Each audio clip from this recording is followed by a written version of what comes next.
Today's guest is a wonderful man that I met all the way back in the Barcelona days, the very beginning of a huge travel journey that I did.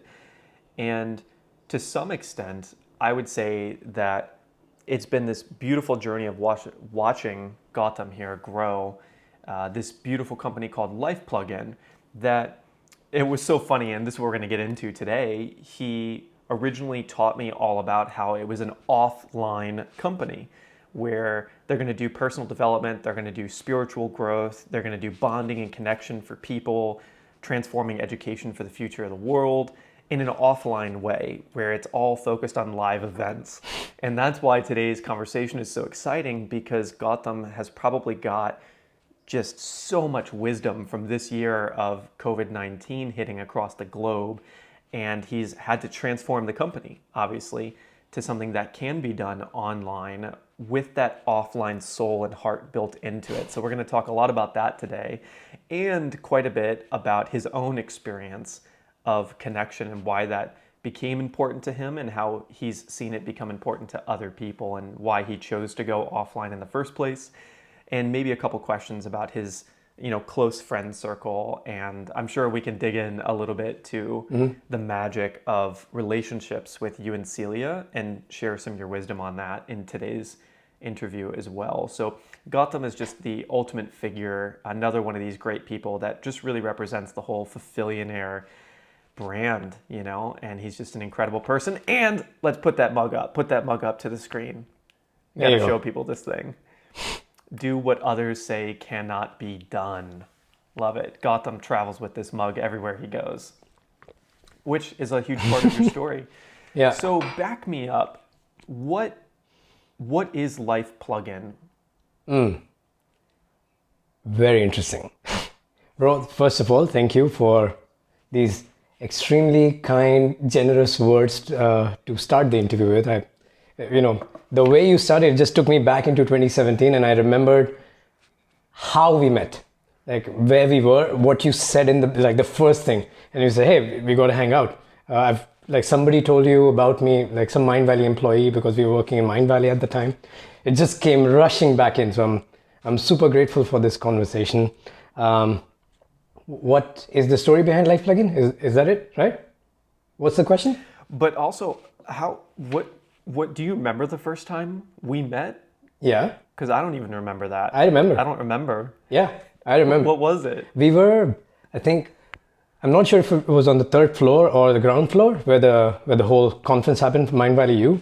And you came up to me, and I think you were friends with Zenas or hanging out with the other Mind Valley guys. And I said, "Yo, I've heard this is the guy I have to hang out with." I was like flattered. I'm used to this. Americans are super good with flattery, and you came to me and said, "Hey, I've heard that this is the guy I need to be speaking to at Mind Valley University. You want to have a coffee or something?" And that's our first interaction. And I remembered because Zenas had told me about you, because he said, "Hey, I met this really cool guy, and I've been hanging out with him." So I had heard about you, but I didn't know who you were. And then you came and introduced yourself to me like this. So that's the memory I remember. I don't know if it comes back to you now. It does now.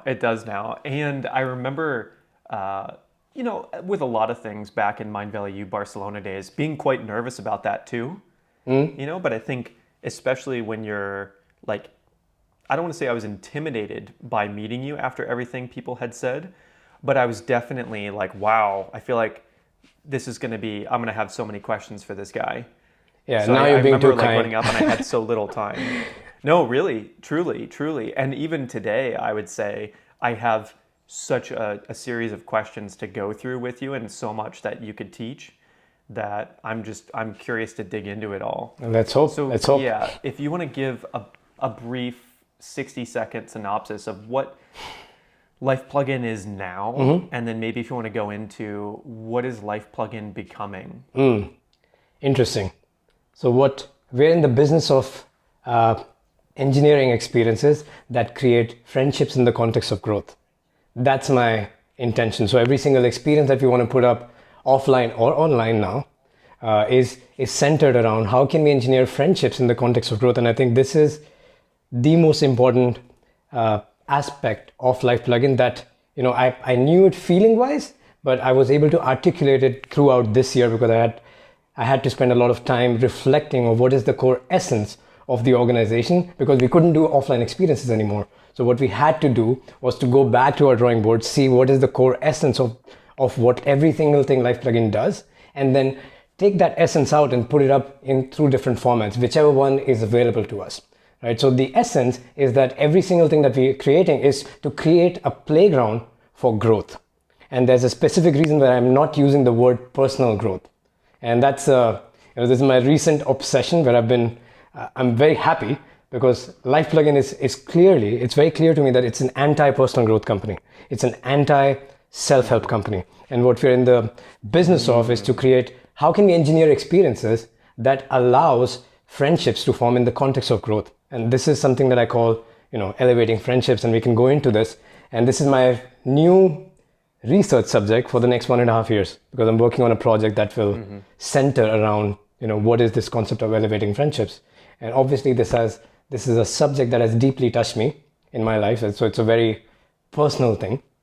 So this is the essence of Life Plugin. That's what we do. So whether it's through like 300 people, 3-day immersion, or like a high-end 10 people adventures around the world, or through online group immersions where we gather people together in an online setting, but what kind of curation of the programming you do that allows not just stage to audience or like person to like group learning, but how can you engineer experiences even through online mediums that allows wisdom of people to come together. At the same time, it's not just, everybody's wise and everybody has a lot of wisdom. I get that and I really appreciate it, but I also think if it is complemented with someone facilitating that experience, someone who's given it a lot more thought, who is really the embodiment of the things that are worth learning.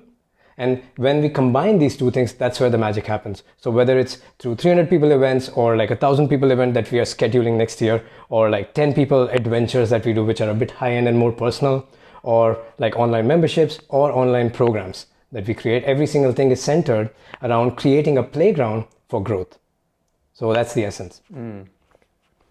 So is there a story behind it, and how do you explain the difference between personal growth and where did you deviate growth?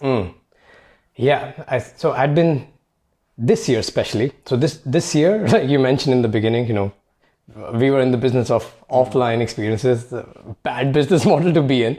And, I had to do a lot of thinking, and that's where I realized, and the more sessions, the more guest speaking, the more, things that we had to do online that I got invited for, that we were producing ourselves, the common theme that was emerging more like stronger and stronger every time was mental health issues. And my recent TEDx talk was about belonging. It's called Currency of Belonging. And so that was 2019. So I started doing this heavy research on the subject of loneliness and what's happening in the world, and the idea of personal growth. The word personal is one of the strongest thing that is causing this sense of loneliness. I love Vishen and he's changed my life, right? But one of his favorite, most revered quotes is like, grow so fast so that your friends have to get to know you all over again. That's the most bizarre thing to me. Like it's like outgrowing your friends. It's further perpetuating the sense of separatedness and sense of loneliness, right? And the word self-help is just not resonating anymore. And it's there's many reasons for it. One of them is like we've glorified independence without realizing that like our success is not in our independence, it is in our interdependence, right? So we glorify independence, entrepreneurs, self-made. There's no such thing as self-made. Literally, there is no such thing as self-made. Even I'm growing myself. Have you seen that video on kindness? There's this video, really sweet video. You would love it.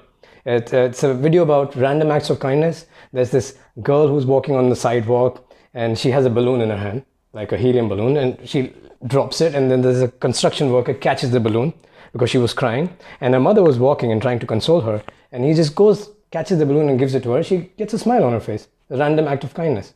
And then the mother does something kind for another stranger, and that another stranger does something kind for another stranger, and all the way the video ends. It's a beautiful, I think 2 minutes video. I saw it maybe 10-15 years ago, And it comes back to the same guy, the same construction worker who's working out in the sun and it's really hot. So a random stranger gives him a glass of water, who was affected by the kindness of another stranger. And there's this whole chain.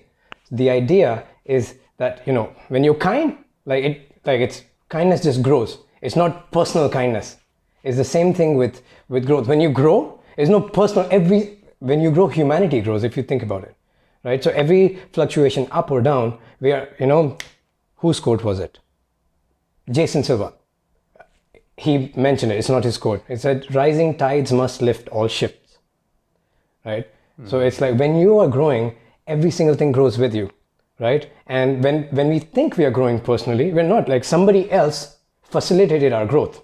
And there's so many people, so many teachers that have influenced, I'm sure, your life, my life, that they never ask anything in return, right? They did it just because, right? So, and so I can't say I am who I am. I'm a self-made person. That idea doesn't exist, right? So for me, and I think I'm privileged because I grew up in India and I grew up in an extremely, not financially privileged, but relationally privileged environment. So I think this was deeply ingrained in my upbringing. And then I came to the Western world because I was fascinated by it, sense of individuality, independence, because in developing countries, there's a lot more closeness, but a little less freedom. So I was drawn by freedom, but not to the extreme edge of freedom that makes you extremely, extremely lonely, right? But there has to be a balance of self and connection to the others, and understanding that how closely interdependent we are. Not understanding it causes loneliness, not understanding it causes all the problems. Thinking that we are independent and not interdependent, we are ruining our environments as well. Same reason, because we don't acknowledge how interdependent we are as a species, right? It's the same reason why, race clashes are happening. So many big problems. But the one that speaks to me that I'm most passionate about is loneliness, right? Because and why this concept of friendship is so deeply ingrained in Life Plugin is because I believe, like, if every single person in this world has 3 to 5 close friends, 3 to 5, no more, that push each other to grow, that you can be vulnerable with, go wild with, and have amazing time together. I don't think we need a personal growth industry. We don't, right? And look at the world that we find ourselves in. It's not bad. It's just the state that we're in.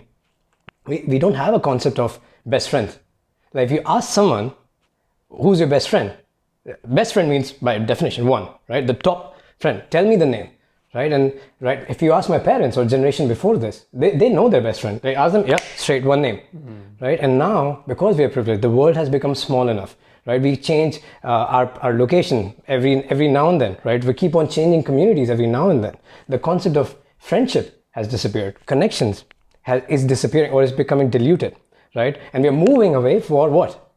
Building independent lifestyles, economic growth, all of those things, right? It has way stronger value for economic growth than connection, than friendships, right? So our communities used to give us a sense of belonging. We've let go of them. Our geography is also, used to give us a sense of belonging, but now we're all global citizens but don't belong anywhere. Religion used to give a sense of belonging, one of the nice things, community, belonging, even health, right? But now, because of the dogma attached to it, we abandon the story of religion, right? But when you abandon the story, you abandon every single benefit that comes with it.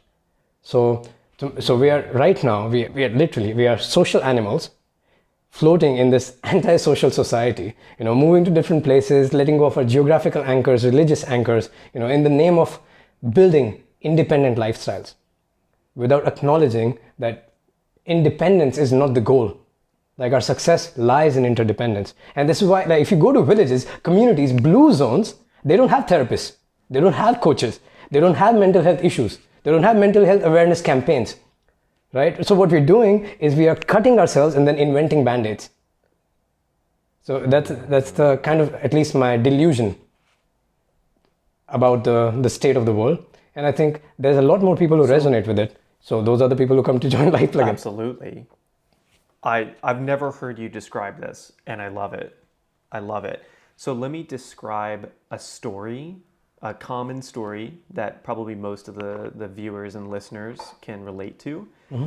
and then hear your feedback about it, because this is a common, very common thing, right? Especially over here. I can't think of an entrepreneur that I know in America that cannot relate to this story. When I was growing up, I had a very close circle of friends. I would say I had Sebastian, James, Peter, Tim, who's actually in the other room right now. Yeah, probably just that group, right? So that's kind of like the group, right? And then one of them was like my best friend, Sebastian, growing up from a very young age. And then at some point, I was still living in my hometown, being like, I feel like I'm hanging out with them all the time and I don't have as much ambition. I'm going to move to a different state, 1,000 miles away, 2,000 kilometers away. And I'm going to go into like a hyperbolic time chamber, if you're a Dragon Ball Z fan, and, just like learn how to do a whole new skill and learn how to, economically survive on my own and thrive. And I went and did that. And then I came back to Houston after 3 years of learning how to be a professional and making money. And it didn't feel the same anymore. And everybody else had not, quote unquote, grown as much as I had. And I felt like it was still great friendships, but like I didn't belong anymore. So then I left again, less than a year later, to California to grow more, which I did. And I made new friends.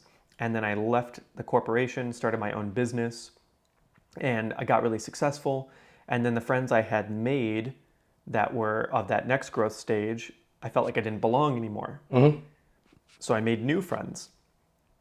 And then I got really bored with life and decided I needed to push myself. So I went to Barcelona and I started traveling the world internationally as like a digital entrepreneur, and then made new friends.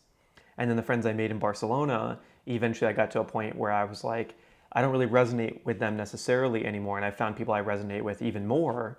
So I made new friends. And then that group of friends is sort of like all the people that have been on this show, where I'm like, these are people that inspire me all of the time, that live with similar values to me. And in that light, I'd like to say that these are now my lifelong friends that I have found that are like truly inspiring people, that I think I see a reflection of myself in them. And so I want to, like, just hearing you talk about what Life Plugin is all about now, even compared to 3 years ago, is so different and inspiring that I'm like, wow, like, I want to help and I want to hear about it, and all these beautiful things. So this is a pretty common story, right? Where it's like, I can still be friends with all those different friend groups, but maybe they're no longer my very close friends. And I think the idea that you're helping put out there, and I might be wrong about this, so I'm just saying it, defining that maybe a big piece, I had many different loneliness gaps in this period of making friends, and I'm excellent at making friends. Not everyone is so outgoing and butterfly, social ability. So then the question becomes, I think what you're saying is grow with your friends through all these phases and at least invite them to come along. Is that kind of what you're saying through this whole thing? Okay, there's a lot of things that popped up since you mentioned the story, right? First, I would also like to define friends, right? There's the word friends, to me, it's sacred. Like, I don't, like, I'm careful not to, not to offend someone, but also not to use, because it takes commitment, right? Because what is friendship to me? Once you have a strong friend circle, like, it's such a blissful experience, because your friend circle, each friend is like, the friendship is bigger than each friend inside it, right? Because that friendship becomes a safety net, right? So like right now, as far as bold, as crazy things that I want to do in my life, even alone, if all else fails, everything fails, I just have to make a phone call. And the safety net is right there, right? So the further we go away from the safety net, the further is the fall, the more is the fear behind going about crazy things. So that's one idea to understand. It takes intention, time, and energy to build that safety net. And the reason that I want to come back to, I hope we can come back to the idea of the concept of toxic people, because we talk a lot about in the personal growth industry about, get rid of toxic people. And we'll talk about that. I hope I can remember what I was saying. I'll got you. Yeah. So the idea of friendships and what I am interested in is, there a lot. This is common thing in part of my research to hear that, Gautam, it's easy to say, the friends that you can grow with, but my friends are not, they're not interested in growth. Right? They are happy where they are. They're good friends, but they're not elevating friends. And that's the concept that I've been developing, and it'll get further developed for the next 1.5 years. So I have to do strong research on it, which I'm really excited about. But the concept of, why friendships is unique, but when you form friendships in the context of growth, that friendship is, if you are someone, like, we met in Mind Valley University, right, 2017. The backdrop, Mind Valley University, not all, like most sessions, a lot of sessions were not as interesting. A lot of them were, a lot of them weren't, right? But the context was set for us to have conversations. And so even when we met, we didn't say, hey, what's the crazy personal growth thing that you're passionate about? We just hung out, right? But because that relationship was formed in the context of growth, that carries on. And for me, I got an early glimpse of that. When I was 19 years old, I was part of the world's largest youth-run organization. And that's where things shifted for me. I joined, it's called ISEC. And I joined ISEC on August 23rd, 2008. It's my second birthday. Right? And I joined, it changed everything for me. It's a youth-run organization that focuses on youth leadership. So when you talk about leadership, a lot of growth concepts are there. So when you enter, you're like a 19-year-old kid, wants to party, like cool guys, cool girls, want to hang out. That's why a lot of people join. Right? But once you are inside, because that context is set, right, all the relationships that you have are perpetually, because they're formed in the context of growth, like even if the context changes, that element of growth and elevating each other remains. I joined that organization, 2008, 12 years ago. My co-founder is an ISEC alumni. I met him there. The guy who does all our filming and all our after movies, met him 12 years ago, right? Like the guy who hosts was my best friend at the time in ISEC from 2008, 12 years ago. All of those, like my intention when I was building Life Plugin, it was a privilege. We were in Mind Valley University. I was in the senior leadership team of Mind Valley. I was doing great. I was loving it. And so it was a privilege because I didn't have to start Life Plugin for money, right? It started out as a passion project, not as a business at all. And it started with a Facebook Live what's weird? At the exact Google coordinates. I was standing here doing my first ever Facebook Live video, asking my friends on Facebook, literally in this apartment, because we were staying here 3 years ago. Whoa. And I said, I want to, like, every time I come back home, I miss having those kind of conversations. And I would come home for Diwali, and I would love to, bring 30 people together and have conversation that I'm deeply passionate about. That's all I said. I was really nervous. Right? If you go backtrack Facebook Live, like the early days in my timeline, you'll see it. Right? So my intention was that, and my friends started joining it. I was able to reconnect with them again in the context of growth. So 2008 to 2013, I got kind of disconnected, but because I grew up, or maybe I was born to do it, whatever, like had strong inclination towards finding deep and meaningful connections and just friendships, not connections, because connection doesn't have the element of fun in it, right? The word in my head. So I wanted to come back to those old friendships because I had some of the most amazing times in my life. I have so many memories of tears in my eyes of laughter with all these guys that I'm talking about, and also tears in our eyes for doing something extremely meaningful, right? Not just for ourselves, but also for each other, right? And those are the people, connections I want to hold dear to myself, right? And also my biggest mentors have been my friends. My biggest mentees have also been my friends. So the idea of, let's help you. Let's help you out. Let's give you some coaching. Let's give you some therapy is super bizarre to me. I don't think it would be a nice world to live in where therapy and coaching is not thrown around like, you ask for one and then you get 10. And that's the world we live in right now. And there's this, I forget the name, there was this video of like celebrities in the US Prince EA was one of them, and some other guys, like celebrities from different industries, have 6-7 people having a men's circle conversation. You might remember it, like 1 or 2 years ago. I do. And Yep. there was this conversation. What's the name of that video? Do you know? That organization? I think it was something like Men something. Men's Circle, Men Talk About. Yeah, Men Talks or something. And in that video, the guy, he's talking to a psychologist, some expert, about why is it that men don't share, and we need therapy and all of that stuff. And the guy tells him, said 30 years ago, the person who would know the most about people would be the bartender, then the barber, then the priest, then the friends, then the family members, then potentially a therapist. And we've removed all first 5. And we go straight, oh, I'm alone, I have some problems, go straight to the therapist because we don't have any other connections. And to me, I would love to change that. I would love to influence that, because like my mission is to be the most inspiring friend I can ever be, just for my friends. I love being openly biased towards my friends. Like on Life Plugin stage, one of my favorite things to do is, because when you go to an event, and especially when you're the main speaker, right, there's this stage effect, even if you're not good. I don't believe that I'm not good, but even if you're not good, you have this stage effect, right? Because you're on stage. And then there's a lot of fanboying and everything. And I go on stage, first thing that I tell them, like the first ever presentation, is that, hey guys, I'm here because like my friends from around the world every 6 months come together. So you'll see me hanging out with them, right? And I won't be able to hang out with you.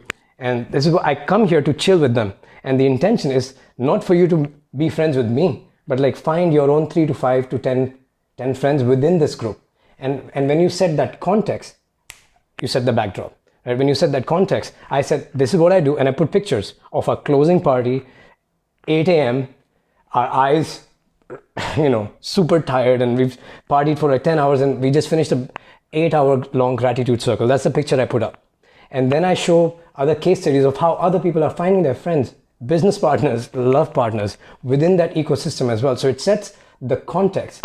So it gives people permission to start looking for those things rather than saying, how can I grow more? How can I grow more? Yes, we do those things as well, a lot. And we are pretty good at that. That's something I'm really proud of. But that's not the point. The point is to remove the personal from the growth, because the moment that happens, it's just extremely meaningful, at least to me. I love it. So what I'm hearing you say as a yes and is, the goal is to find something either created in your life or find something like a life plugin to build a lifelong circle of friends that you meet in this context of growth. So that is sort of... Let me correct that. So the goal, okay. If I have to tell every single person what is the goal, is to be an elevating friend, not find. Is to be an elevating friend. And that's the definition I want to coin. Like, what does it mean to be an elevating friend? Because there are different types of friendships, right? Some that bring you down because, unfortunate in that dynamic. Some that don't elevate you, but they're really good friends. Like, they care about you. And then there's this third type of people who elevate you. That's an elevating friend. But that's not an elevating friendship. There's also a distinction. An elevating friend is I'm an elevating friend to a lot of people. They may not be, not a lot of people, like to a bunch of people who are called friends, but they don't elevate me, right? And then at the same time, there are few elevating friends to me that I may not elevate, right? But then there are systems where two friends come together and they're like both elevating each other, and that the dynamic becomes way more powerful. That becomes like a vortex of energy that everybody who joins in becomes like, it's just infinite, right? That because of that relationship, right? So the relationship is friendship, but the intention is to be an elevating friend. What that means is that we have to let go of the idea that, oh, these are toxic people. The concept of toxic people. There's no toxic people. There's just toxic behaviors that happen in certain circumstances, right? There's Jack Confield gave an example of Sudoshi Roshi, or some Mr. Roshi, Zen Master Roshi, and he was talking about, like, if only there was a group of people who were evil, who were doing all these evil deeds. If we can all find them and just put them in a corner and just kill them all, it would be so easy. The world would be all positive. But the line between good and evil, uplifting or toxicity. It passes through every single one of our hearts, right? We all can be toxic to some and can be elevating to some. We have both potential within us. So what we need to, like, what I would love for people to acknowledge is this, like, if I'm speaking to you, I'm speaking to myself as well. It's my reminders to myself, is to be an elevating friend. What that means is you always speak to, not to them, but to their highest self. You know, there's people who speak to you like that. When first few experiences, when you truly feel seen by someone, like, I don't know how, like, I remember it. I remember the date. It was like 11 years ago. When someone truly sees you for who you can be, it's like one of the most euphoric, expansive experiences you can have. So you speak not to the person, but to their higher self. That's a trait of an elevating friend, right? You push them to grow, right? It's not always comfortable. There are conflicts, but there are conflicts to push you to grow, right? It's not always easy, right? And you also need to be a growth-oriented person. Only then you will be able to grow other people. But the intention of growth should come from, if I grow, I can help everybody else. And clearly, that being the primary objective makes a huge difference. So the intention is not to go find other people, right? It's to find that person within you. Because when we do that, and this is where, and you're a fan, I know, like a combination of science and esoteric, energetic stuff. When we bring that energy within us, that's the energy we're emulating. And that's the same energy that gets reciprocated, right? So when we try to become an elevating friend ourselves, to every single interaction that we show up with, every single interaction is an opportunity to practice that muscle. And that energy, with some people, you'll have that dynamic where you're both elevating each other constantly. And when that happens, that's magic, right? And so the intention is to define what does it mean to be an elevating friend. If you have to create an education curriculum, it needs to be not about personal growth. It's about how can we be someone that elevates other people. And in the context of friendship, like learning how to be a coach and a therapist should be part of every single person's curriculum. There shouldn't be an industry of coaches. Or like I'm like I have a stronger aversion to this idea because I see like 23, 24-year-old life coaches everywhere around me, at least because of my work and because Facebook warps my reality for whatever reason. I think it's not as useful. Right? I would rather have everyone learn the abilities of what it is to coach so that you can coach your family member, so that you can coach your friend, right? And of course, there's space for professionals who can really help people. But I think the idea of, I can be a coach. No, let me be an elevating friend. And so that I can coach them and I'm also coachable at the same time. So that's the premise I think is more interesting because it keeps the element of humility and the mindset of learning, being a student of life alive. So every time, this is why I repeat it to myself as well, because it's easy as we grow especially in the personal growth industry to be in that state where I know everything. I know this stuff, right? And it blocks the moment you say I know it. You stop every potential information that can come after that, right? And if you really meet some personal growth legends, man, they are not like I know that mindset at all. Like they're the opposite. It's beautiful to watch, like someone like a Jack Canfield at the age of 75 in a mastermind that he organized for 50 people, just a small group. And then he's still sitting in the front row when somebody else is speaking with his notebook on. That's beautiful. And those are the kind of people I love to, take some things from them because it's beautiful to learn. Yeah. Absolutely. So then let me reflect this again. So you're saying the goal, maybe the biggest lesson I'm taking from this is that we should seek to be elevating to all around us. And by doing that, we will naturally attract more elevating people and or create more elevating people. Correct? I think the idea is that like the result is that there's just more happiness and fulfillment, not because we will create it. It's just a phenomena. Every single thing that we do has a ripple effect. When you are elevating someone, just like when you're kind to someone, right? We can talk about kindness the same way. If you are kind to someone, then other people will be more kind, and you can find people who are more kind to you. Yes, same phenomenon, but the intention to not have a goal. It's because like we are living in a reality where the concept of meaningful connections, knowing that someone will always have my back, is not there anymore, right? Have strong social ties, social connections are not there anymore.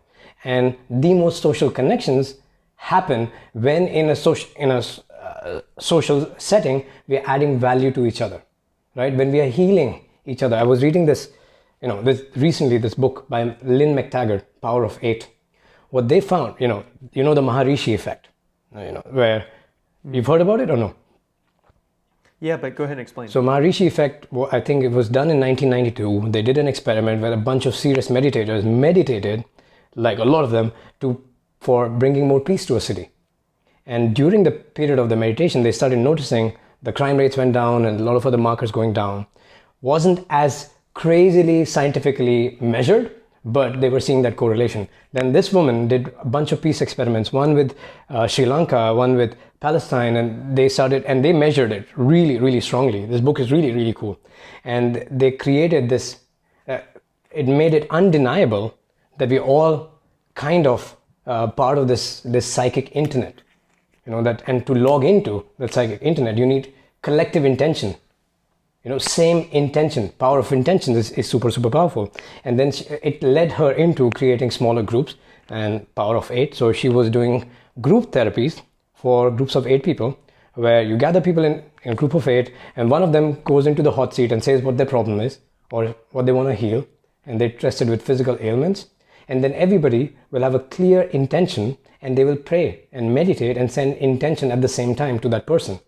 What's bizarre is they collected stories which are wilder than Harry Potter stories, where people getting healings and transforming just through the group prayer sessions. And what she was discovering was that this is the same phenomenon that has been there as long as you go in our history, from Christianity, and they talk about how Jesus acknowledged this really, really well, and they had a strong emphasis on prayer circles, prayer groups. Same with Judaism to ancient shamanic practices. It's always group healing. But here's where it gets crazy. When you start, when you're giving healing, right? When you're having intention for the group or for like a global peace experiment, what started happening is that if you're praying for peace for somebody else, your life becomes more peaceful. They started realizing, oh shit, this is crazy. If you're giving healing to somebody else, you are getting healed. And they started acknowledging these things, and what they understood is that, hey, let's turn it on its head. Rather than thinking who needs to get healed, like think who is giving the healing, and the act of giving itself was the thing that was creating transformation. So now imagine being part of a group or a community, whatever version of that you have, right? Where just holding positive intention for somebody else, genuine positive intention for somebody else, makes a positive difference in your life, right? And you can look at the biomarkers. One of the things that it does is it boosts oxytocin in your system, which reduces inflammation, boosts immunity, all of that stuff. She referred to this book called Why Kindness is Good for You by David Hamilton, I think, who talks about just this, like how kindness is having a physiological response in our body, right? So it turns self-help industry on its head, where it's not about how can I grow, but if you start growing or elevating somebody else just with that intention, you start elevating, you start healing, you start transforming, right? So this group dynamic always comes to rescue, and it always creates fulfillment. So my intention is, how can I create a backdrop of growth, right? And how is the programming run that you don't engineer friendships, you never can, but that allows connections to form that slowly develop into friendships, but that's done in the context of growth and not personal growth. Removing the word personal from this whole growth industry, hustle industry, independent industry, self-made, all of that stuff, right? and just focus on like when one person grows, everybody grows because they're part of that larger collective. So does that answer your question now? Like that's the intention. Yeah, that takes us a whole step further. So then, as another reflection of this, I love this idea of, I've got two thoughts. So it's like, for my example, my story that I think a lot of people can relate to, especially in America, American culture, North American culture, US culture, I should say. Yeah. I don't want to include South America in there because I don't understand. I've never been actually. So when I felt like, maybe to a large extent, I felt like I was like an elevating person to a lot of different people around me, but that I was not feeling that elevation response from people. You know, it wasn't like the same, I wasn't getting that direct, I wanted to seek out people that were like me as well, Yeah. right? I wanted to seek out, I guess, without putting the words to it, and I'm so glad people can hear this now and see you and know that this exists, to seek out other elevating people or friendships that could form in the context of growth, while being able to give back to the community and be able to be that elevating person for the community that you're from, right? So I think that's sort of this togetherness or this meshing of the ideas, is that yes, seek out friends in the context of growth for life, always in life. Similarly to, like, you never know everything. You also could also form a new beautiful friendship any day. There could be a new person that you meet in that context of growth, or maybe not even in the context of growth, but then you, with that elevating mindset, right? They come into the context of growth later. So I think that's like this beautiful merger that we're talking about, right? Is like being the elevating person for everyone and also seeking elevating friendships forever, right? Or seeking. So yes, being the elevating friend, it's the idea, interdependence. What it means is not codependence, right? So it's like keeping it's the tension between the self and the others, right? And that tension needs to be there, right? So you're elevating for other people, and if you're seeking fulfillment for yourself, also do that. But right now, the reason why we didn't talk about that relationship, because to me it's Captain Obvious, and we are the problem. The situation that we are in, that we find ourselves in, is that we are overemphasizing on one side of the spectrum without acknowledging that, like, the other side of the spectrum is maybe codependence, right? But interdependence in the middle, that's where the real juice is. That's where fulfillment, growth, elevation all really lies, right? And to me, that's what I'm chasing, right? So look at from early on in our life, including our education system.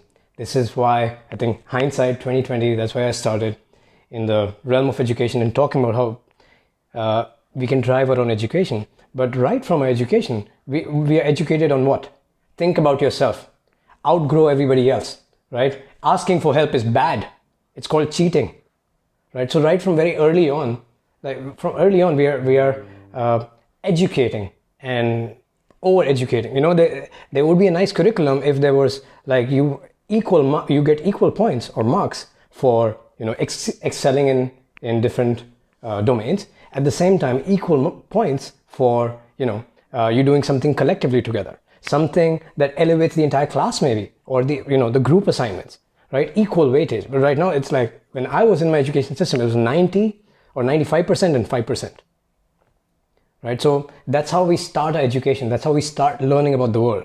And then we go into, you know, glorifying independence. Like, what do we talk about the greatest, like, what's the greatest thing? Like, self-made people, like, who are the role models? Like, they did it all by themselves. And we warp the reality, and those narratives, they stay with us. Because especially those narratives are communicated in an inspirational story format. That's the most powerful way to teach anything. Right? And the deeper we go, and there's very few people. Part of my research is to find who are role model elevating friends. There's very few. I want to interview them. So maybe it's funny because the kids and I have been listening to the books first, but then watching, I think a great example of this, which is Harry Potter. Oh, yes. Because it's always Ron, Hermione, and Harry, Yeah. right? And they always have help from like Dumbledore or Hagrid or Snape or all these different characters, but it's always this, it's like you, There. Vadim, and Celia, you know? It's like, Yes. this is like, Yeah, man, I'm doing life you're plugin. Harry. You're Harry. I'm just building life plugin. Really, if you want to know the secret is I'm building life plugin just to honor my friends, just so that I can go on the biggest stage and then I can talk about them and tell them how amazing these people are. That would be the biggest thing that I could do. Makes me emotional. That's how they've uplifted my life. That's how much, right? And so yeah, these are my muse. Like my relationships with these guys are my muse. Whoa, okay. I have a great question for you that I think will patch up the missing piece in my brain in this theory so far. Okay. Who were your friends before your close friend circle now? How did that form? And what can we learn from your example? Ooh, you're good, man. You're good. So when I was in school, I had 4 friends. We were a group of 4 friends. Tanuj, Mayank, Shanky, I was the 4th one. That actually gave me my first friendship trauma. Like when I was thrown away from that group and then came back, and that developed my psyche in a certain way that I thank them for now. Right? That was my core group. And for how long? Like Mayank, one of the 3 ones, was from the first day I entered school in my life till the end, like until I went to university, and so like 20 years we were friends, right? So for that long, right? And then Tanuj and Shanky, so we became like a really close group, and we were there for like 6-7 years. And university time came, so you had to separate for the first time. You had to go to different universities, but we still kept in touch. But when I went to my university, I was in a different place, like different place emotionally as well. And then I joined ISEC. After spending first year in university, and I was still in touch with them, and I joined ISEC.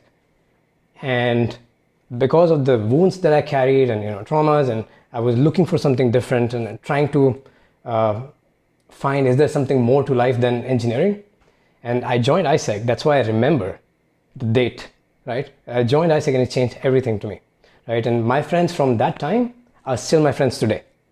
Like I told you that in the beginning of this call. One of them is my business partner. The other one, I told him I'm gonna, he worked for us, and then he was so good, went to Mind Valley. He's in Mind Valley now. And I told him I'm gonna steal you in the next 1 or 2 years. So he's coming back, right? His girlfriend, now wife, is part of Life Plugin. The third close friend that we had is because we couldn't find another way to reconnect, and we wanted to hang out. So I started asking him to host our events. So he's the host. And I told him, again, in the next 1 to 2 years, we're stealing you, and you're going to come in the Life Plugin community. So to me, these were my friends when I joined, like 2008. And so that's the first change in friend circle happened in my life, first transition. And then the second transition happened when I joined Mind Valley. Right. So one of the first friends that I made was Ronan. And that his name is not here, but he's part of the list. He's the 4th one. Right. So that's Ronan. Right. So Ronan and I were roommates. And then Vadim was his second roommate when I had moved out. So then we 3 of us we hit it off instantly.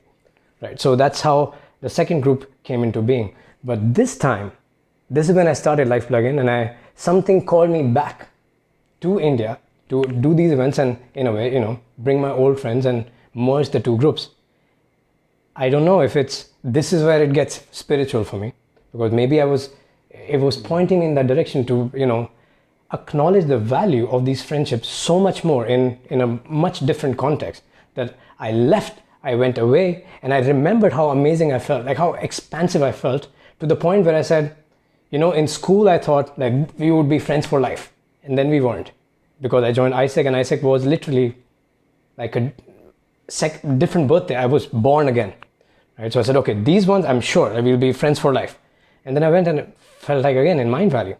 And so it's a beautiful thing that we can feel this euphoria, a sense of so much expansion. But then this time something called me back to that old group, old environment.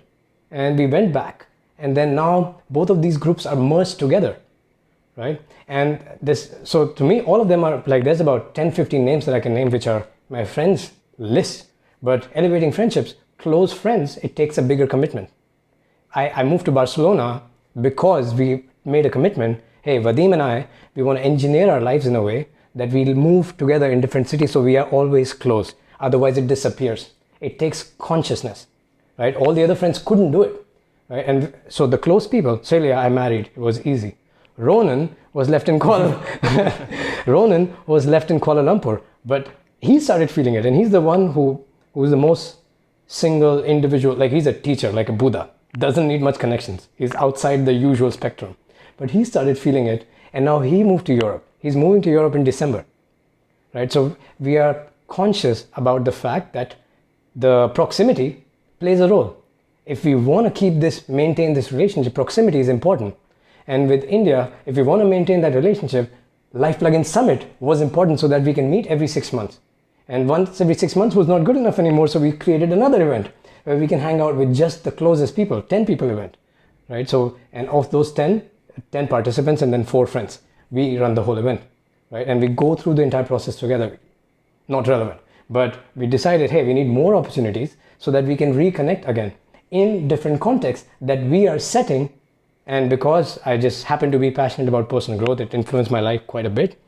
So that's the context that we set every single time, right? So it becomes, so friendship, it does require consciousness as well, right? So even no matter how far we want to move, we can, right? That's the sense of individuality which we need to maintain, and we honor that about each other.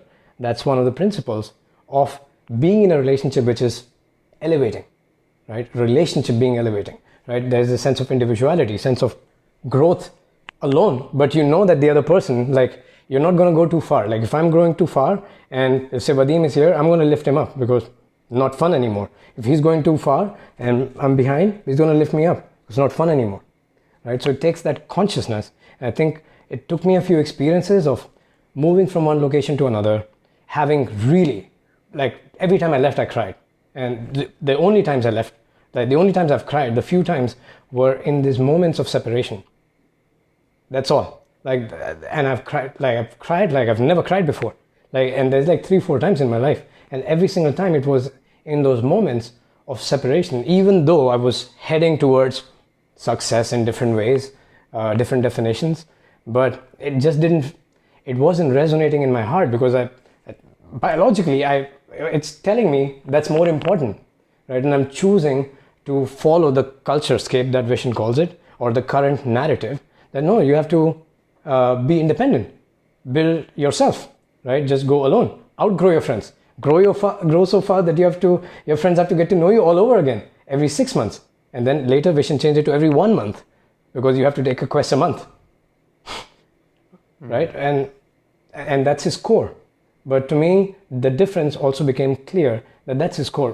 But it's a very lonely journey. To me, my heart lies in, because I was deeply influenced and touched by deep friendships, really, they've saved my life. So for me, it's just every single thing I'm doing is to be able to honor them on a bigger stage. I want to tell the whole world about how amazing having people like that in your life can be. Right? And at the same time, trying to understand and remember, which is my limiting beliefs that stop me, to remember that I also play the same part for them. Right? Because it's easy for me to understand that they play such an important role in my life, and I forget that I play the same for them. So we have every 6 months, this is why we have a gratitude circle every 6 months, to remind each other that, hey, let's center ourselves back into this deep, authentic vortex that we call this friendship. Because it's almost spiritual. There's no definition, there's no vocabulary. We'll have to create one. This is deeper than friendship. The way the word friendship is used. And so what I find is that, and what I'm seeing here, which is really unique about your friend circle that is different than mine, is like, and I think people will be able to relate, I have a very deep friendship with like this character, let's say Kyle, right? Very, very deep friendship. And then I have a very, very deep friendship with, say, like Jason Goldberg, where it's very deep. But between them is not as deep, right? We can create opportunities for their friendship to deepen because I know they'll love each other when they get to know each other like that, right? And then I have a very deep friendship with, say, Lori, who doesn't necessarily have a deep friendship with Kyle and doesn't necessarily have a deep friendship with Jason. Yeah. But you have crafted, and it sounds like very intentionally, a deepening amidst your friendships so that it's a circle rather than like this one-off thing between you and then occasionally you bring them together type of thing, right? That's a very interesting point, and I will give it a deeper thought because this is true, right? Because I think one of the reasons is I think I just got lucky, but it was important to me, and I also acknowledge there's a lot of friendships because I'm also very careful of not mixing the two groups. Like it takes a huge resistance for me to like like mixing two groups because I know it's not fun. Like it's like a bit like clunky and stuff. So not huge resistance. Like I'm mindful that. So I acknowledge the idea of like not everybody can connect with everybody else. But I wonder like what are the, and it's not to. I would start to question. One of the things would be what is the intention behind, like how did that friendship start, like that context. And so I would start with that, like why is it one to many? And it can be there's a lot which are one to one for me as well, right? But there's always a home group for me, or at least for me there's always a home group, something that I can call my home, that gives me the feeling of home, right? And to me, in my experience, that's been helpful. It's been grounding. It's taken care of me when I was low, and it's given me people to celebrate my biggest successes with authentically, and I knew that they are happy for it as if it's their own success, and I was certain about it, right? So that gives me this sense of home. And there's only 3 to 5 people in our life that we can be like that, right? So I acknowledge that there is these individual friendships that are formed, but we do meet every now and then in a Mindvalley event. All the names that you mentioned, I'm not sure Lori, but Jason and Kyle and yourself, you have been at that Mindvalley event. But then we'll have to go into, and it's not pointed towards you, but how do you define that it's a deep friendship? Like when you say very deep friendship, but at the same time, throughout the event, how many times do you meet? How many times do you gather together without any purpose, right? Like purposeless, just coming together just because, even when you sit together without saying any words, it's beautiful, and it's weird if you try to do it with people who are not very deep friends, right? So I wonder, and I will have to, you gave me a very cool insight to think about, yes, these are individual deep friends, and what does it take for them to bond? Or like, how does this dynamic work? I don't know. I wonder. But if there is a common context, a common space that you can go into, it's a gradual process. At some point it will click. I feel spiritually, like we all here, like we have like 3 to 5 spiritual buddies. Our job is to find them. And when I adopt that belief, like, yeah, we'll find them. How do we find them? By being in that energy all the time. Whenever it shows up, it will connect because we're in that energy. So maybe that's the place I would look at it from, because we started going deeper into, okay, now we need to be the best experts on the concept of friendship, definition of friendship, research, interview people. But at the same time, there's this synchronicity that needs to happen. The universe aligns. Like the way I met Celia, or the way I met Vadim, or the way I met Ronan, all of them were like synchronous moments. So it's not about engineering that environment, but how do you have a space where that can happen? Because right now, most of the events that you go to, people carry business cards. People talk about, what do you do first, right? Mindvalley is a great example where they don't do it, right? And Mindvalley and both Life Plugin, the event inspiration comes from ISEC. That's why it is so powerful.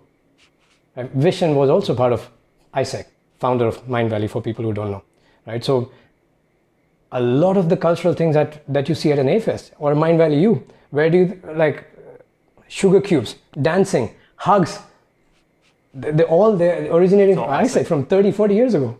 I experienced that when I was 19. So imagine 18, 19 years old, connecting with people and having a different narrative to talk about. Talk about youth leadership, talk about global issues, talk about a collective problem to work towards. And that sets the context. It's a collective context. And in that you can find and form deep friendships. So I think that format is interesting to me. And the more times we engage in those formats, I think one of the reasons why it's so much fun, like especially Mind Valley events, is so much fun is because it sets a context and they let you be free. Like the degree to it, it lets you free for different events can be debated, right? But it lets you be free and you connect and you have the best time. There are events where the agenda was, I love Mind Valley, so it was not what I would expect from Mind Valley. And it was the highest rated A-Fest ever. How does that happen? Like for me, in my 5 A-Fest experiences, that was the lowest content-wise, but the highest rated experience because it's the same people coming together, engaging in that context once every 6 months. And that you ask them, how was your experience? 10 on 10. Right? So. Yep. And if you ask any of us why, you say because of the people, not because of the content. Yeah. So then, because we're running short on time, I've got 2 questions that I think are critical here.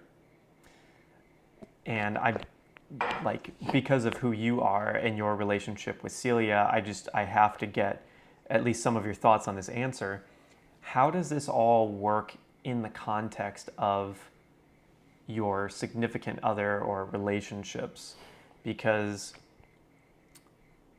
should they be in that tight friend circle?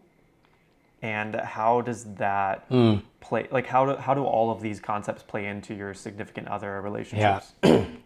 The answer is that I don't know, and I find that not knowing beautiful because it's true. And we talked about it again, consciousness and like maturity. And I learned that both from Vadim and Celia. Like one of the reasons why the relationships are so deep is because we've been able to talk about the truths that would make me really uncomfortable to talk about. Like in relationship with Celia, like she would talk about things that I would be like, just let them in the feeling domain. I don't want to put words to it and talk about it. It feels weird. Like a lot of those conversations. Same with Vadim. And we talked about it. Hey, this is weird. This is like almost like we are in a relationship. And what does that mean? And then we laugh about, hey, bromance, you gay, in front of Celia.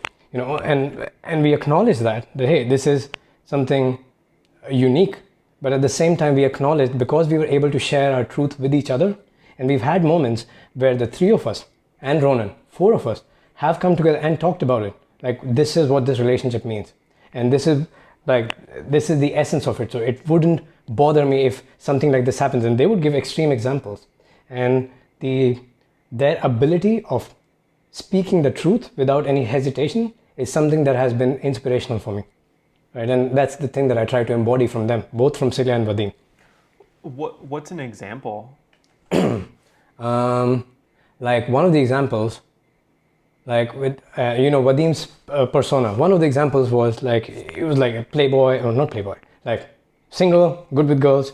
And I said, bro, even if Celia comes to me, and he was talking about it without any context of jealousy or anything. He said we were just intoxicated and we were talking about how deep our friendship is and how much we will honor it. And I said, bro, even if she comes to me, I'll say no. And even if you break up with her, like I'll stay with your side. Like he told me that, right? So both of these things were like, okay, it's clearly establishing like what does this relationship mean and to what extent. Hey, you never have to worry of her safety with me, right? You never, even if she's going haywire, like you'd never have to worry, right? And so that gives me certainty and trust with the relationship. Like who talks about these things? What is the context required to have this conversation? Hey, remember at that time she was my girlfriend. Even if she comes to me or like something happens, she's drunk or something, you can trust me completely. Not only I will act, because there has to be something wrong for her to do that.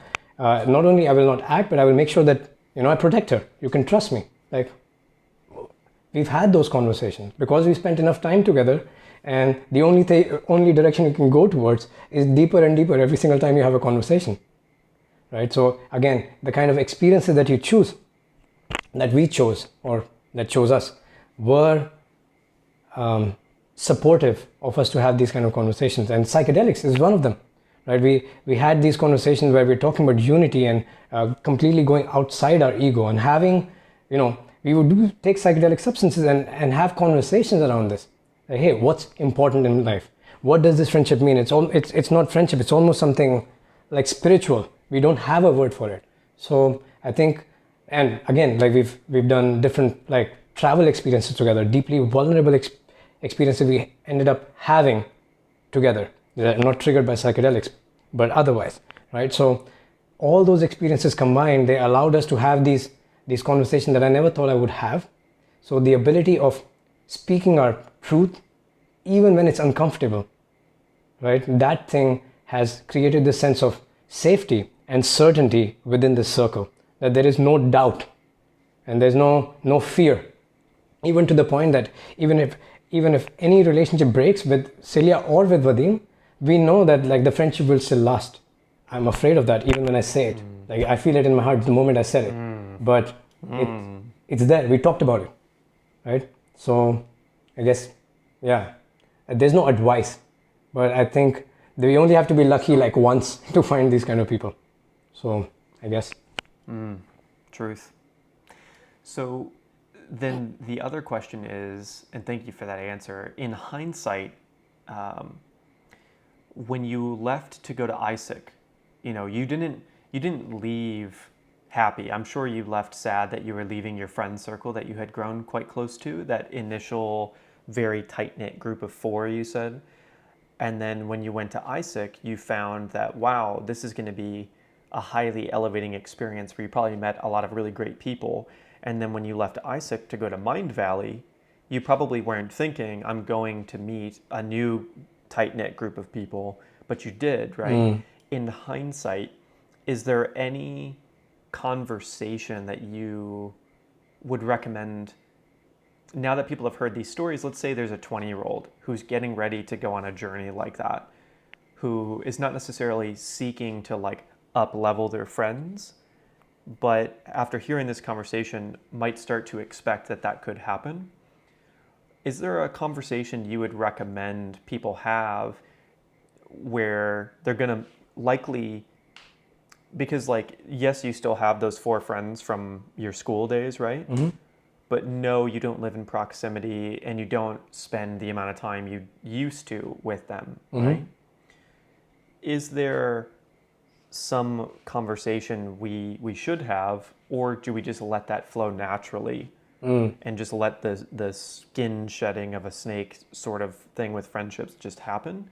Or do we have some sort of conversation? So for instance, let's say at some point you join some like elite like genius network or something like that, and you're going to move away for a year to do like this Super Saiyan adventure in business or elevating life plugin or something, and you find that Vadim, Celia, and Ronan can't go with you or don't want to do something like that, and you're like, okay, this might be an experience where there's like a whole new elevating friend circle that I get really close to in it, right?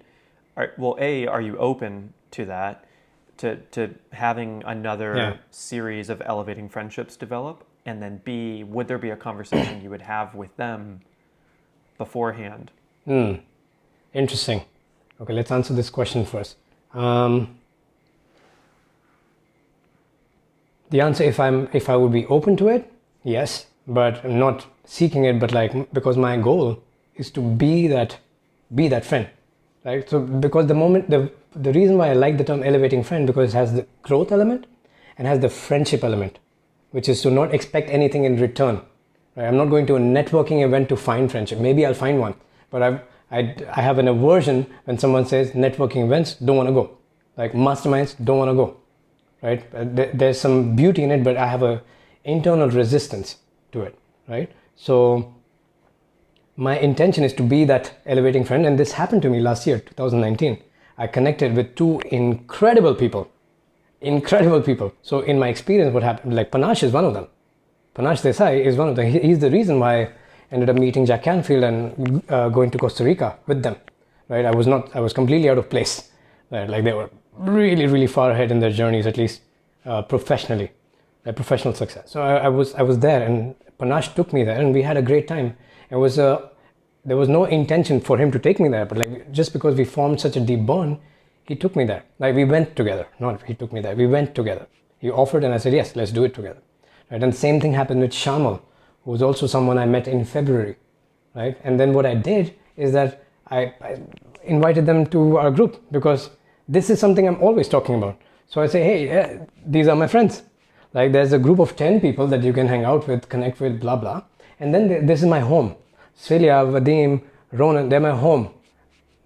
Meet them, right? And I connect them. It doesn't mean that I have to, maybe this is where it's interesting, that one-to-one friendship, I maintain that one-to-one friendship with Panache, not as much with Celia and Vadim, but I maintain it, right? So I have that with Panache. It's beautiful. But my home still feels here, right? And you only have to, I wonder, like, for someone who's a 20-year-old, they don't have to decide what's home for them, right? Like at the age of 20. I think it's also something that hopefully people do only once in life, right? Or do it once and do it right. Just have one person to marry and have like one best friend for life. That would be a great scenario. But how do you find that, right? So to me, the intention is not to find that, but to be that. I wish I have a best friend like that, but I wish I can be a friend like that to other people. But that means that I have every single person I meet with, I just want to practice those traits, right? So if there's a 20-year-old who's changing their circles, say, okay, speak your truth, have this authentic conversation. There's the great connection, right? But I'm moving to a different place. If you feel hurt, you express that vulnerability, that connection, because often men don't do it. I don't know I think women do it more. Men have initial more resistance to do it, especially when you're young, right? So speak your truth, even when it's uncomfortable, and go to different places, but have the intention. What we're trying to be is someone that without expecting anything from you in exchange, I will still be kind to you. I will speak to your highest self. I will see you and not find things to be jealous of. Sometimes I will, because I'm human. But what I will focus on is to make sure that it's not something to be jealous of, but to admire and give you that admiration, right? To give you that love. And at the same time, treat myself the same way as well. Face the truth, even when it's uncomfortable. Admire myself, even with my flaws, right? Not have this sense of comparison in my own head, right? So in essence, it is a lot of philosophies that you learn in personal growth, but the goal is not personal growth. Like the goal is to call it another form of growth is to, the path is to, how can I be an elevating friend? That's the working title, right? And that's what I think I would offer, where these are the things, this is my code of conduct to live my life by. So if I'm speaking that truth, I'm still speaking that truth to the other people. And also have that ability, hey, if proximity is not there, this relationship might fade out. And that's fine. If you're 20-year-old, you're experiencing new things. Go out and play. But if you have that sense of safety, going out and playing, going out in the unknown also becomes more beautiful.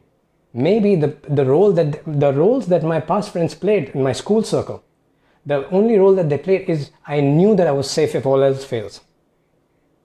Right? And that's a beautiful role to play. Maybe we don't have to have a lifelong friendships, but they did advance my spiritual journey. They did advance my spiritual growth. They gave me that sense of safety. They were there for me. They told me that they will be there for me. Right? And that gave me the ability to go out into the unknown. Right now, the biggest fear is inherent fear, right? Is to go out in the unknown. So if we are always being an elevating friend, we always know, because we've been that true, authentic source that gives a sense of home to a different degree to different people, right? So you can always fall back onto it. Instead, the highly independent culture, or the extreme, hardcore, Wall Street culture, I'm meeting you because I want something from you. You know it, I know it, and we're still being nice to each other. And there's no...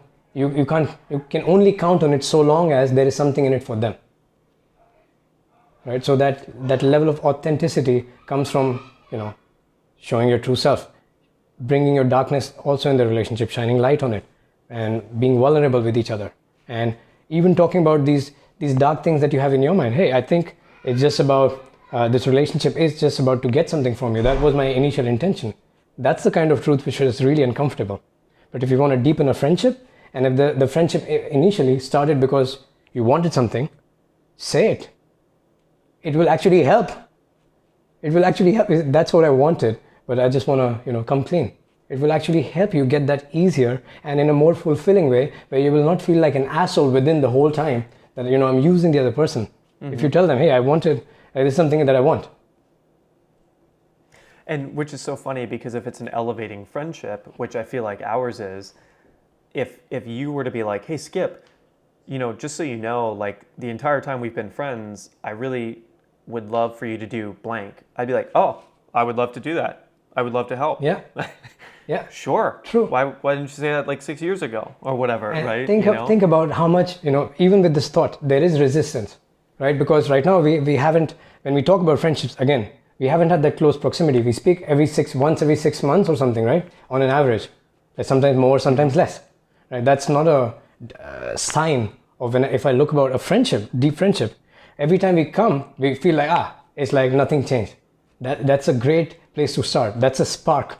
But for that spark to become a fire takes... Well, and I think this is the magic of what you're describing as the goal, is I think maybe both of our intentions are to be just elevating friends to everyone. Yeah.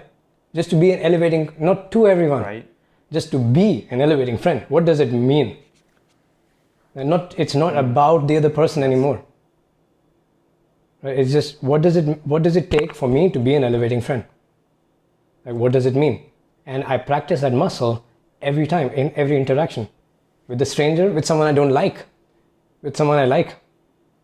Right? And this is a lifelong practice. I'm nowhere close to being a pro. I don't think it's the idea is to be a pro. I would still fall into those, jealousy traps or comparison traps. But I think by now, because we've peeled those layers of onions, the fact that I can talk about it comfortably is because, I know these feelings are normal. You can talk about it and then they go on the side. What the essence is more deeper, right? So those things still keep on coming and going, and they will, I guess, like part of human experience. But it's easier for me to not suppress them and keep them inside and keep on acting in resistance to them. But it's like, okay, this is what it is this time. Maybe I need to spend some time alone and not be in that space to influence them. Or if I can't handle it, there have been times where I have gone up to them and we've talked about it. I felt this. Yeah, we've had conversations about, I feel that I'm going to stop your growth. And the other person, funnily enough, and this is where it gets emotional, said the same. It's crazy. But I thought I'm going to, in future, stop your growth. And okay, why is it even relevant? And that's where actually the conversation started. Hey, how about, let's just do this. Let's see how far this goes. We also don't know.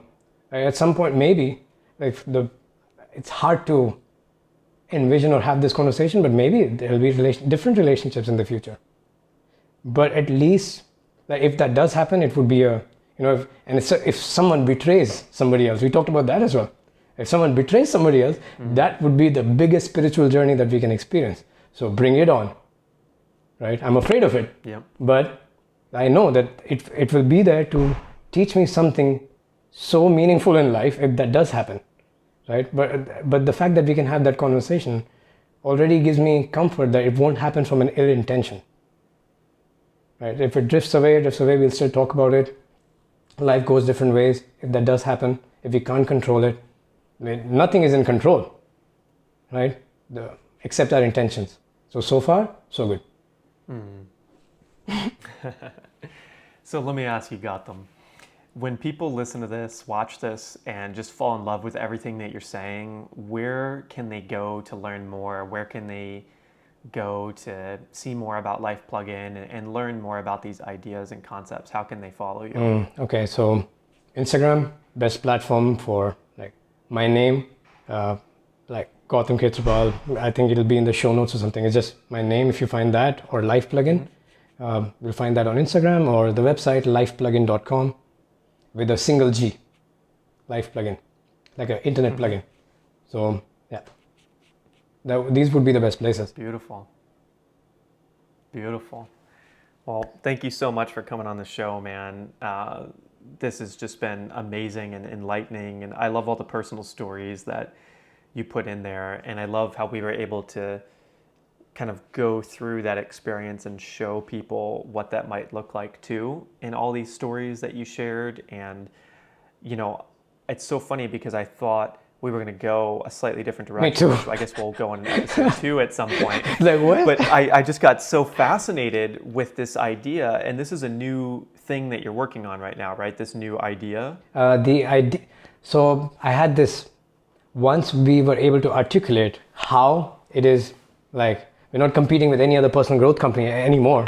Like what is the intention? I was able to articulate it recently, and once we understood that nobody else is or not anyone that we know is thinking about this. So then my journey became, okay, now I need to start researching on it hardcore. So all the books, I need to start interviewing all the people. Like, but it's hard to find. Like if you're Nike, you ask who's Nike's hero. Like this is a conversation with Jeffrey Pearlman, Michael Jordan. Right? So the perfect emulation of all the values of Nike's value of victory is Michael Jordan. Right? Steve Jobs had Picasso, like Apple, Picasso. Like that's their hero. Who's Life Plugins hero? And there's two people actually really qualified, 4 actually. First one, there's this guy called Clarence Avant. He has a documentary on Netflix, check it out, called The Black Godfather. Okay. Man. The Black Godfather. Oh, so good. And then there's another one, which I like it more because it also has sex, drugs, and rock and roll. It's this guy, his name is Shep Gordon. Shep Gordon. Oh, legend. He's a legend. So good. Super Mensch. So good. And then there is Joe Rogan. Joe Rogan and Simon Sinek. Simon Sinek, I'm not too sure about what's his friend's dynamic, but as much as I've heard his personal stories, and he's the only guy who I've heard articulate this really well. He said that if you go to a bookstore, there's like rows and rows and rows of self-help, but there's no book to tell you how to help others. Right, so it's very prominent, and his taglines are, better together, take care of each other. And I think I want to find these heroes. Joe Rogan does that as well. He has a group of friends that he will uplift them or will, be openly biased towards. I like when people can be openly biased towards their friend. I think it's one of the most beautiful feelings ever. Like to be openly biased toward, I will side with that, even if it's wrong, even if it's unpopular. And Joe Rogan does that as well. So I want to start learning from them, interview them about the philosophy. Like, what do they think about it? Right? So I was going deeper into it, and somewhere down the line, there needs to be a book that covers the subject of whatever we are calling right now elevating friendships, and to cover that subject in a meaning that adds value to people, right? And at the same time, so that's my private project. And then how do you engineer more of these friendships, not just offline, but in online experiences? How do you create environments where that can happen more easily? Is my work research and work projects together with our team. So that's what I meant with my projects. Well, I'm excited, man. Consider me getting a few pre-orders there. I love it. Thank you. Yeah, I will for sure ask you. Like, if you or anyone who's listening, if you know a role model, someone who's like a global role model who honors his friendships like sacred, it's like, send them my way. If there are books on the subject, I would love to read them. Right? And I'm an excellent student. This I know. Right? So if you give me, I want to learn them. I want to study them. And this is why I started doing research on the magic of bringing people together. What's the basic magic? If you just bring people together, give them a shared intention, how magical it could be. And that's the research of Lynn McTaggart. And she wrote like 3 books. I've just read one of them so far. Lynn McTaggart, got it. And then you've done what? 2 TED Talks, right? TEDx Talks. TEDx Talks, yeah. Yep. And what was the first one about? The first one, you know it, is like the thing that actually put me on the map. It was on like how can one sit in the driving seat of their learning and education, and that's the thing that exploded, went viral, and in 2 months my life went from like at a certain level, my work at a certain level, to like a level that you can't even see from this in just 2 months, and it just happened. Some blessing. So it's called The Wheel of Modern Education. It has a funny story which we will talk about next time. That was the first TEDx talk. And the second one was the currency of belonging. It's called currency of belonging. And the third one is going to be? We know, that's what we talked about. I will take the extracts from like a lot of these things that you asked me, like you made me think about them. So, and it's part of my research. So I'm really excited because now I get to sit with those questions and then think deeper about them. And the TED Talk, TEDx or TED will come out of this conversation, or like definitely some ideas would have been sparked from this conversation. Beautiful. And I hope the next one. I have many more interesting questions I'm excited about. Okay, yeah, man.